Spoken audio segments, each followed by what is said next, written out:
Hi all, one from the future here. This is after I recorded the whole series. Just a bit of a quick disclaimer for this video in particular. If this feature I'm going to be talking about, this whole topic, it's an experimental thing in Boring Man, and if you try and implement it into your maps, you're probably gonna run into problems. You're gonna have to diagnose problems, and you're gonna have to just solve your own problems. I don't know. It's a complicated thing. Uh, there's not much documentation about it. I explained it to the best of my ability. I wish you good luck. Anyways, on to the video. Okay, so now I'm gonna be teaching you how to work with numbers using logic and how you can use that to help with making a campaign climb map. So here's some here I'm gonna give you some secret knowledge. This is forbidden. So where is it? Here it is. This is the number display. Now you may be wondering what it does. I don't know. Let's just hook it up to a single lever. Let's see what happens. You know, I don't actually know myself what would happen. It just says 1. All right. And you know what? I bet if you hook all 3 of these levers up to it, then, well, sure. Yeah, that does what you say. It, just like the count gate, it counts the amount of incoming signals. But, okay, here's the part that's going to blow your mind. So let's delete these signals, and let's instead hook up this count gate, which doesn't look like it does anything. It just looks like it's always going to be on. We're going to connect it to the number display. Then let's see what happens. Okay, so now that's 1, and now it's 2, and now it's 3, even though there's only 1 wire between these two. So what's happening? What's happening is the count gate, the signal coming out of the count gate is not just like an on or off wire signal. Wires, logical connections in Boring Man can carry data. Yeah, that's right. They can carry like player ID too, but most importantly, they can carry, for right now, just worry about the fact that they can carry a number. So this, let's look at that and do a little bit, because all right, let's toy around with this thing a little bit more, see more of what I'm talking about. So yes, it's true. A logical connection, if it's on, can carry a number signal. So I've got the 4 gates here that produce a number output. So let's just hook them up and see what they do. These are the 4 that generated, as far as I know. There might be some of these might, I don't know. Let's see here. So well, all right. Let me explain what each of these does. This is the on gate. This is just like, you probably just use this to keep something constantly on, but also it has a value setting that makes it so that the signal that it's constantly outputting will carry the value that you set it to. So that's useful. And there's enemy, the enemy gate. Excuse me. Enemy gate.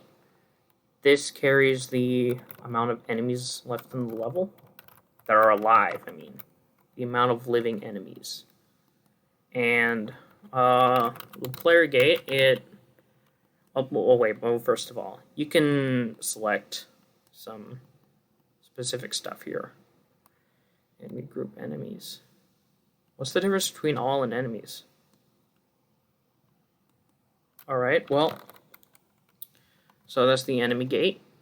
Counts the amount of enemies. Also, it works just like the count gate, where it has to meet a condition. In fact, I'll talk about how, like, the condition of the gate interacts with the thing a little bit. And then we also have the player gate.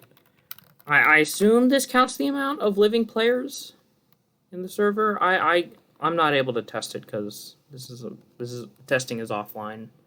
It'd be too cumbersome to like test that it works in multiplayer, but I assume it does what it's supposed to do, or what you would expect it to do. Anyway, so let's test this out. And sure enough, we got this. That just counts. Why isn't that on? Did I forget to connect that? Wait a minute. What the? Where'd it go?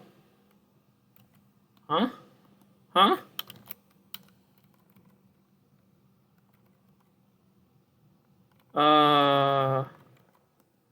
Okay, that's weird. Why I do that? Okay, now it's working. What the hell was... Alright, so sorry about that. We got this thing. Yeah. You know, count gate. I already showed you how this works. Then we've got the on gate, which just constantly outputs the number. We've got the enemy gate. It says 9. Let's double check that. Got 1, 2, there's purple off screen, 4, 5, and then up in the out of bounds monster closets, that's 3 lieutenants and cannibal with the chain gun, so that's a total of 9. So that's correct. And then I'm the only player, so there I am. I'm 1. I'm actually 1-1. Please, 1 was my father's name. Call me 1. Alright, and okay, so that's how that works. Now, here's another cool thing with numbers. Let's say that, let's disconnect all of these. You know, we've seen how they worked. I didn't show me, you know, hold on, let me go in and just show you that the enemy gate keeps track of the amount of enemies by killing this guy. Dead. 8. Yep, that's correct. So enemy gate. That's a useful one. Keep that one in the back of your mind. Now, here's another really cool thing. So we already disconnected all of them. So what happens if we put all of them into a single OR gate? Like, all of these wires will be carrying different numbers. How does the OR gate choose which one of them to use and send to the guy? Let me show you how. It just adds them up. That's 9 plus 5 plus 1.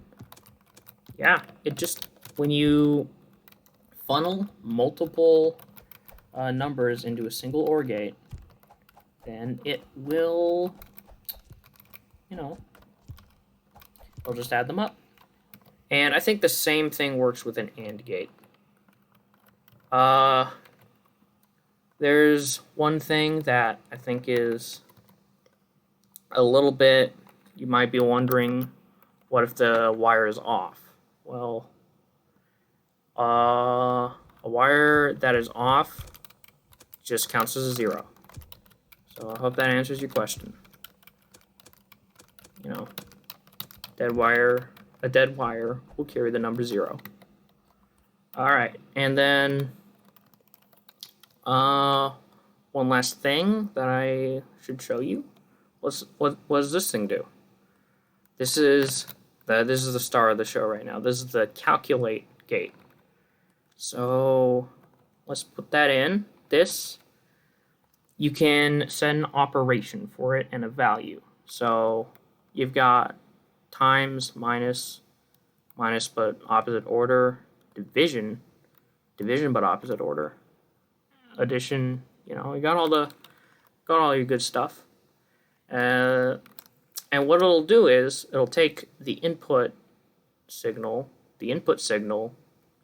and it'll take its number, and if it is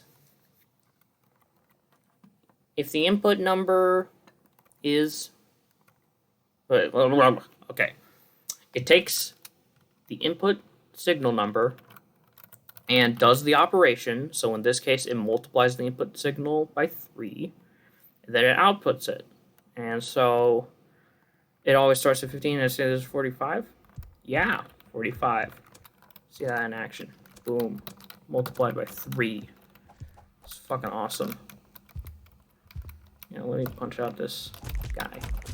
Show you. It goes down. Anyway, calculate gate. And I think one last thing.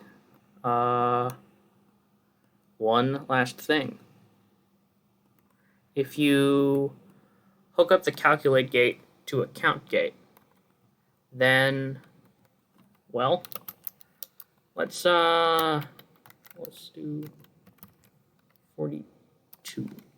Should be good. Then, oh, let's make a laser trap. No, I'll just hook it up to that one. And then you see that the number from the calculate gate is going into the count gate, and the count gate is doing a conditional input signal. So that's pretty cool. That's how you can test if a number is a certain value.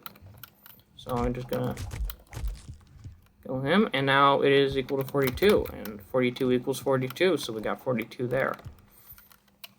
Hey, you got 420. Yay. Alright, so this is pretty cool. So yeah, that's how you can do like basic algebra stuff with logic gates. Pretty cool. Pretty important skill to know if you want to like do anything really fancy with logic stuff. And I'm going to show you a very particular application of this kind of stuff. So, yeah.